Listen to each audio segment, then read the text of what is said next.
Seguimos a conhecer um exame não invasivo, rápido e indolor que detecta problemas no fígado. É por isso nosso convidado o professor Filipe Neri, especialista em medicina interna e hepatologia, a quem agradeço a presença. Sr. Doutor, muito obrigada por estar connosco, um gosto tê-lo cá.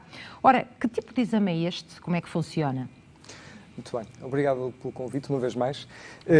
O exame FibroScan é tal e qual como disse, um exame relativamente recente, pelo menos no domínio da medicina, se bem que ele já era utilizado previamente no contexto da indústria alimentar, e depois podemos falar um bocadinho sobre isso, mas que neste momento permite estratificar, avaliar e fazer o seguimento de algumas doenças do fígado no contexto da quantificação da gordura, ou seja, esteatose, e ainda da fibrose, isto é, do grau de dureza do fígado.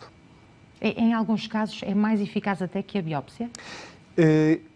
Serve dois propósitos distintos. Se nos reportarmos ao passado e quando tudo isto nasceu, se calhar para dar uma sequência lógica e para vermos em que contexto é que inclusive o FibroScan pode fazer as vezes da biópsia, conforme eu disse, esta técnica surgiu no domínio da indústria alimentar para avaliar o grau de maturação dos queijos, nomeadamente quando eles estariam prontos para serem consumidos e distribuídos e consumidos, e é uma técnica que associa ao mesmo tempo um dispositivo do tipo ecografia, okay? E que permite emitir uma onda, que é uma onda de cisalhamento, que depois, com o aparelho de ecografia, vai permitir avaliar a velocidade à qual essa mesma onda é propagada no tecido. Isso era utilizado nos queijos para saber o momento em que eles estavam prontos. Isto porquê? Porque quanto menos água tem, mais denso fica e, portanto, esta onda propaga-se mais rápido e dá valores mais altos. E, portanto, depois sabiam qual é que era o valor certo ao qual aquele queijo estava pronto para ser produzido. E, num doente com doença do fígado, o que nós sabemos é que, à medida que a doença do fígado progride, nomeadamente em termos de fibrose, e eu costumo dar uma relação muito aproximada a esta aos meus doentes, quando nós nos magoamos, abrimos um lenho e fazemos, portanto, fica uma ferida, há pessoas que cicatrizam muito bem e que não se vê nada, e há pessoas que demoram mais tempo a cicatrizar ou que formam aquelas cicatrizes colóides mais duras. No nosso fígado acontece uma coisa relativamente semelhante. Isto é, há um fator agressor, seja o consumo de álcool, o vírus da hepatite B, o vírus da hepatite C, agora a obesidade, a diabetes também, entre muitas outras, e essa causa vai induzir inflamação local. E essa inflamação vai promover a produção e a formação de fibrose, que vai sendo progressivamente maior, se eventualmente essa causa naturalmente não for eliminada. Claro. À medida que essa fibrose vai aumentando, também o grau de dureza do fígado vai agravando. E é nesta circunstância que o FibroScan entra, precisamente para avaliar o grau de fibrose. E aquilo que foi feito foi, já no início dos anos 2000, mais ou menos, eu tive a oportunidade, inclusive, de coadjuvar alguns desses estudos que foram publicados, na altura, pelos pioneiros franceses, porque isto é uma tecnologia francesa, e eu recordo-me perfeitamente que em 2007, 2008, quando trabalhava num hospital em Paris, ao mesmo tempo que tínhamos um doente, e sobretudo doentes naquela altura com a hepatite B e a hepatite C, que foram os primeiros que realmente em que foi validada a técnica, nós, no mesmo momento, fazíamos primeiro o FibroScan e depois fazíamos a biópsia do fígado e correlacionávamos esses mesmos valores. E verificou-se que eles eram altamente correlacionáveis. Isto é, nós desta forma conseguimos avaliar no início um doente com hepatite C ou com hepatite B o grau de fibrose por um método não invasivo, não doloroso. Rapidamente temos o valor discriminativo, portanto, associado àquele grau de fibrose e que nos permite tomar decisões no imediato. A biópsia implica internamento, implica um procedimento invasivo que, pese o facto de ser relativamente seguro, não é completamente isento de riscos, implica custos muito maiores do que propriamente a utilização do FibroScan. À medida que o tempo foi evoluindo, esta tecnologia foi sendo também adaptada e foi sendo avaliada para outras doenças e neste momento está perfeitamente validada para muitas doenças na sua estratificação, isto é, na avaliação do grau de fibrose inicial e depois, com o acompanhamento desses mesmos doentes ao longo do tempo, após a implementação, por exemplo, de uma terapêutica, no sentido de avaliar se há progressão, estabilização ou reversão desse mesmo grau de fibrose. E, portanto, neste momento é utilizado, ou deverá ser utilizado, à semelhança de nós termos um estetoscópio para auscultarmos todos os doentes, também nós, no nosso consultório dos doentes com doença do fígado, deveríamos utilizar esta tecnologia muito a miúdo. E qualquer pessoa que tenha esse problema no fígado, essa doença, pode ser candidata a fazer este exame? Qualquer Ou há pessoa, casos específicos em que não? A maior parte dos doentes com patologia hepática já diagnosticada poderão e deverão ser submetidos a este exame, que, conforme disse, é perfeitamente rápido e indolor. E neste momento existem, inclusive, algumas recomendações e orientações, nomeadamente da parte dos colegas ingleses, e em Espanha também já se começa a fazer, de rastreios populacionais, utilizando o FibroScan como tecnologia para rastrear a população para doença do fígado, em associação, naturalmente, com outros parâmetros. E neste momento o FibroScan também é muito utilizado na avaliação e quantificação da gordura do fígado, em particular naquilo que é a nossa pandemia para o fígado, que é o fígado gordo. Claro. Em idade pediátrica também se aplica os mesmos parâmetros? Em idade pediátrica também é utilizado. Existe inclusive uma sonda específica para as crianças e é utilizado com cut-offs discretamente diferentes da população adulta, mas é neste momento utilizado, preconizado e perfeitamente validado em algumas patologias. Sim. Sr. Doutor, e em muitos casos é possível de imediato saber o resultado? O resultado que se conhece logo, na hora. Inclusive, eu ontem estive a fazer fibroscans e nenhum doente saía do consultório sem saber o resultado final e com o relatório que é feito no imediato e disponibilizado ao doente no imediato. Portanto, é uma técnica, imagino eu, cada vez mais utilizada, uma vez que os números também nos mostram que a população tem este problema, não é? Exatamente. É uma técnica que tem tendência claramente a crescer, que eu diria que ainda está claramente subotimizada. Infelizmente, não é comparticipada pelo SNS. No domínio do hospitalar, nem todos os hospitais e instituições têm este recurso ainda, e no extra-hospitalar, pior ainda, realmente é muito pontual o número de locais onde este exame pode ser feito. Portanto, iria trazer imensas vantagens se funcionasse também como método de rastreio no futuro? Muito provavelmente sim, diria que sim. Muito bem. Ora, vamos então perceber melhor como é que funciona esta técnica numa reportagem da Alexandra Denise Pinto.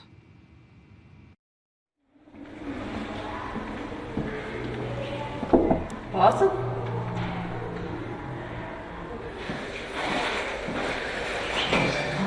Por favor. Sabemos que o fígado desempenha inúmeras funções, tanto na digestão e utilização dos nutrientes, como na remoção de substâncias prejudiciais. O que pode não ser tão conhecido ainda é o FibroScan, o teste não invasivo para avaliação do grau de fibrose e quantificação de gordura naquele que é o segundo maior órgão do corpo. Ana Luísa convive com a doença do fígado há 3 anos. Eu tenho colangite biliar primária, portanto é uma doença do fígado.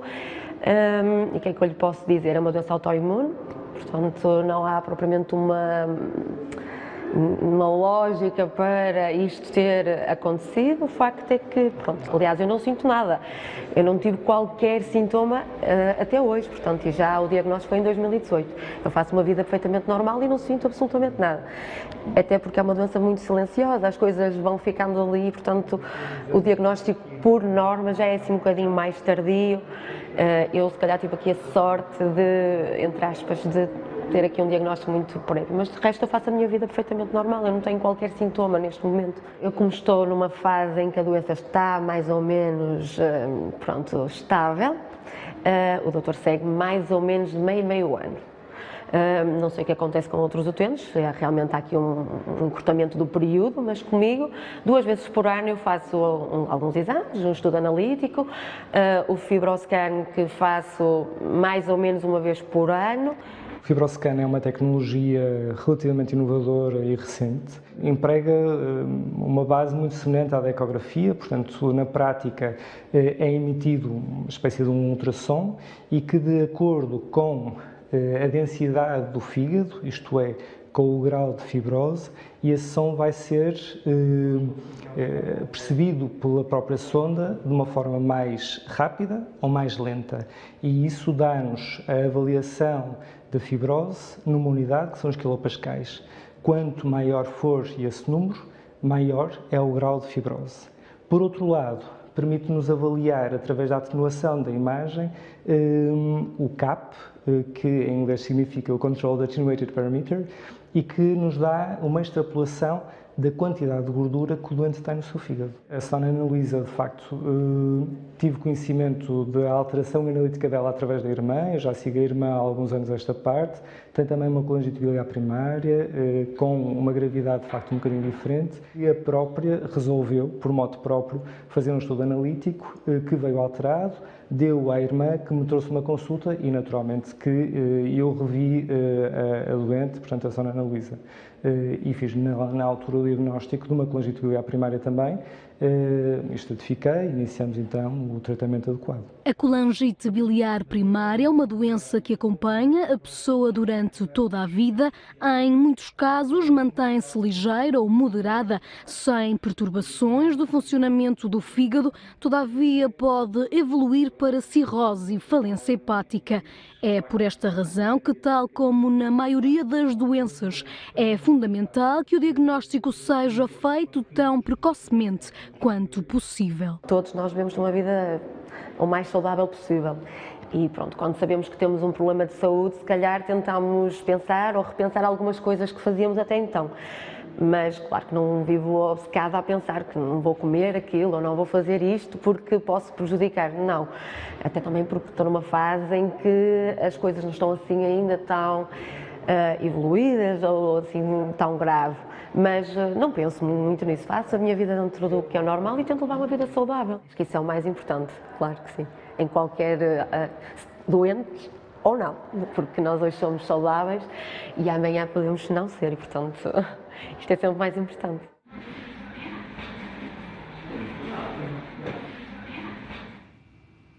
Sr. Doutor, o reconhecimento precoce da doença hepática é essencial? É fundamental, no sentido de fazermos o diagnóstico. Ao fazermos um diagnóstico, podemos, no imediato, iniciar um tratamento que seja dirigido à doença que foi identificada e, dessa forma, evitar a evolução. O diagnóstico é sempre feito com base na clínica, portanto, na entrevista ao doente, no exame objetivo, são peças fundamentais e, naturalmente, depois alicerçando-nos nós de um estudo analítico e complementar, nomeadamente imagiológico, utilizando a ecografia e, neste momento, o fibroscan. Por ser uma doença silenciosa, pode precisamente atrasar esse diagnóstico?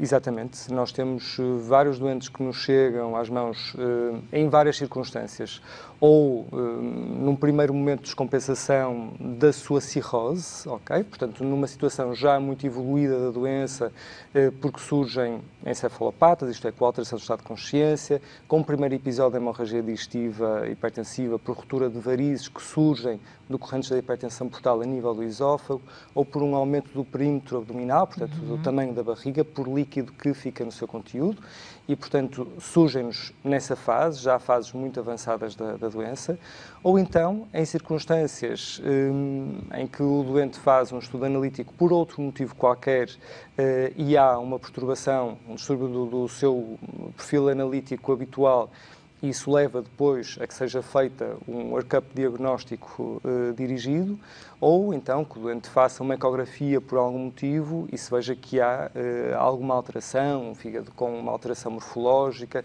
uma lesão no fígado e que depois naturalmente se conduz ao diagnóstico final. Portanto, existe um longo caminho entre o momento em que o doente tem um precipitante, conforme falei, a introdução do álcool, uma infecção pulvírica, uma doença autoimune, por exemplo, até a evolução da fibrose, até um estádio de cirrose.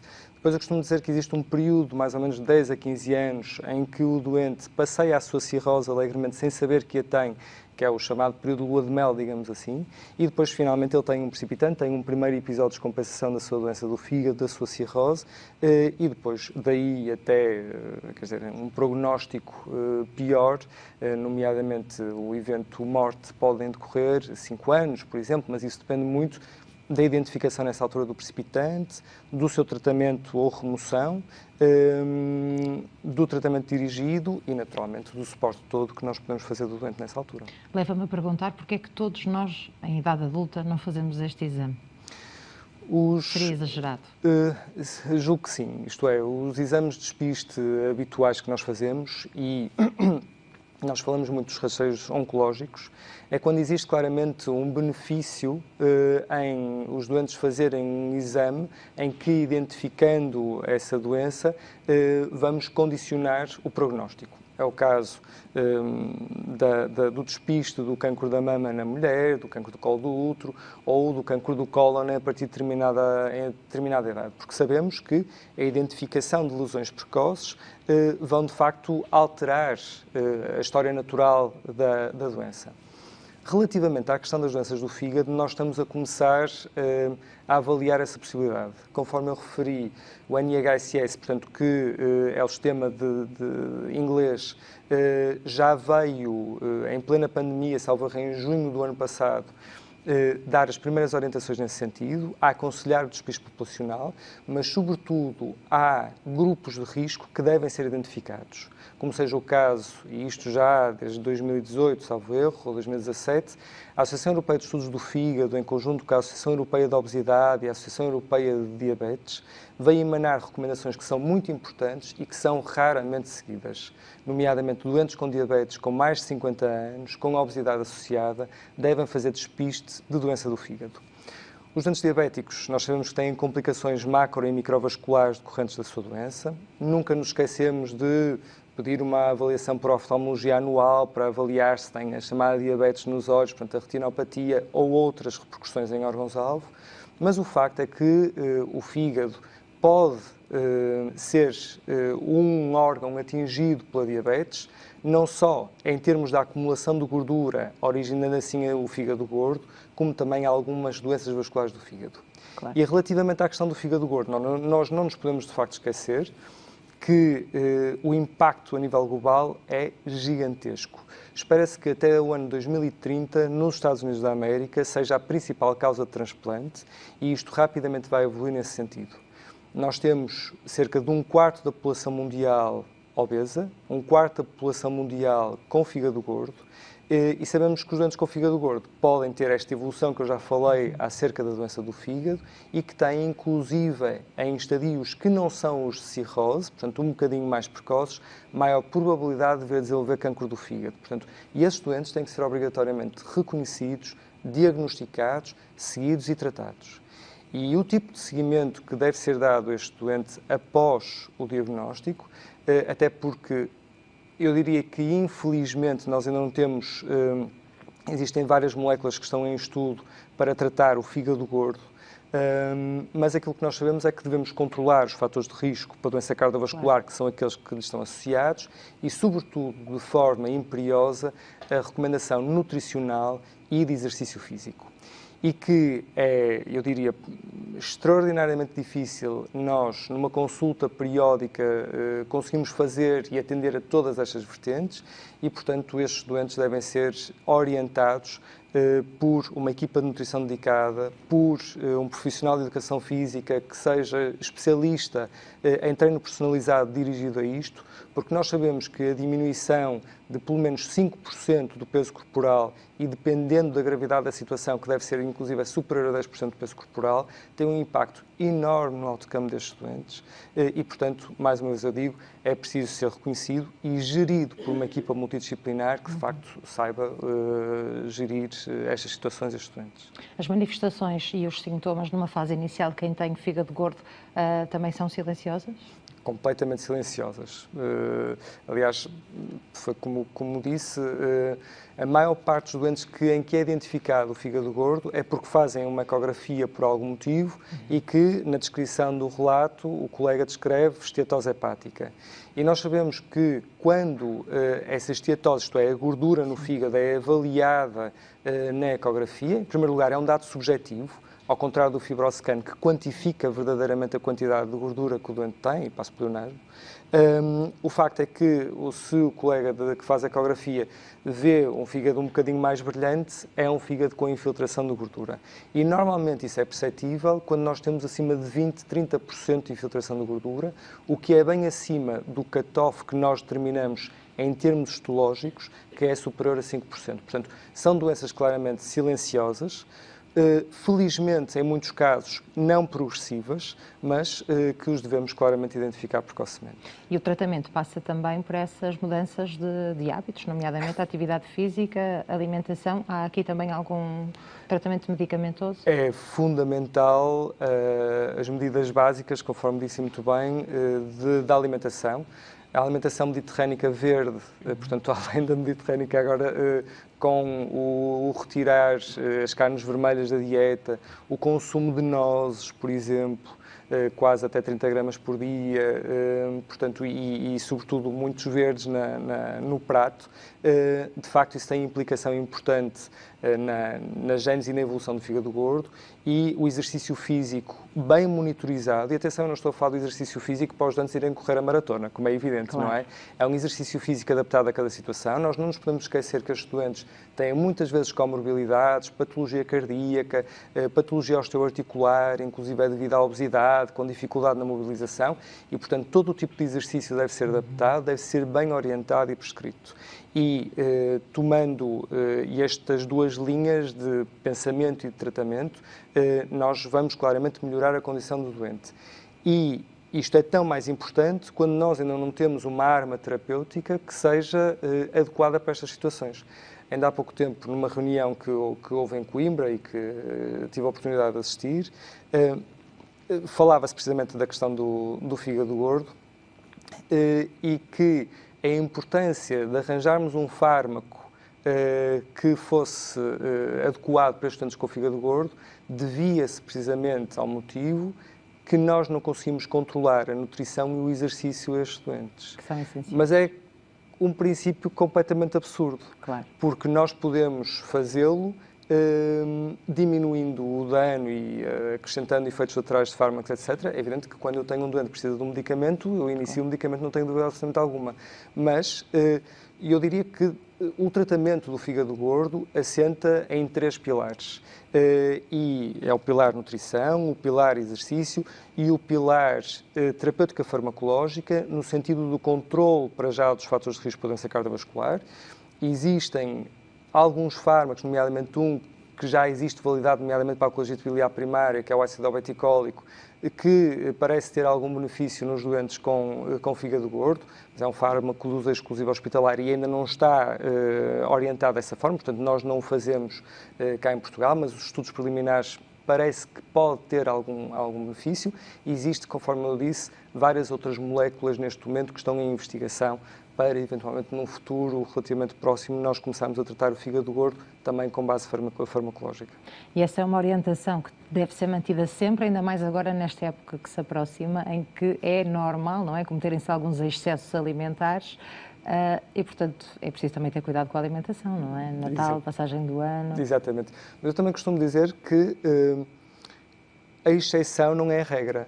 Não é? E o extraordinário não é o ordinário, não é o dia-a-dia. E, portanto, mesmo as pessoas claro. Que estão com algum regime alimentar e alguma dieta em particular, deve ser considerado e deve ser permitido o dia da exceção. Dessa forma, temos assegurado à partida uma muito melhor compliance aos regimes terapêuticos e dietéticos dos doentes. Falta-me só fazer aqui uma questão. Há algum cuidado específico antes de se fazer este exame, o FibroScan?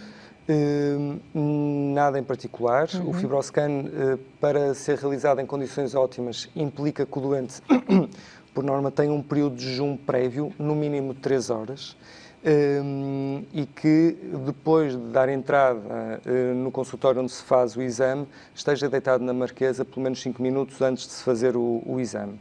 Fora isto, não existe nenhum cuidado particular. É um exame rápido, feito no momento, resposta no momento.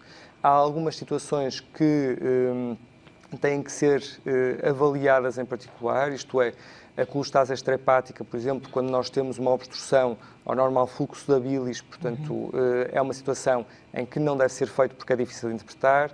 Casos de lesão hepática aguda, falência hepática aguda, também não deve ser interpretado, não deve ser realizado. Os tais doentes que têm líquido na barriga, também não é possível fazer o exame, mas são uma pequena percentagem de doentes no meio do universo todo de doentes que podem fazer e devem fazer este exame.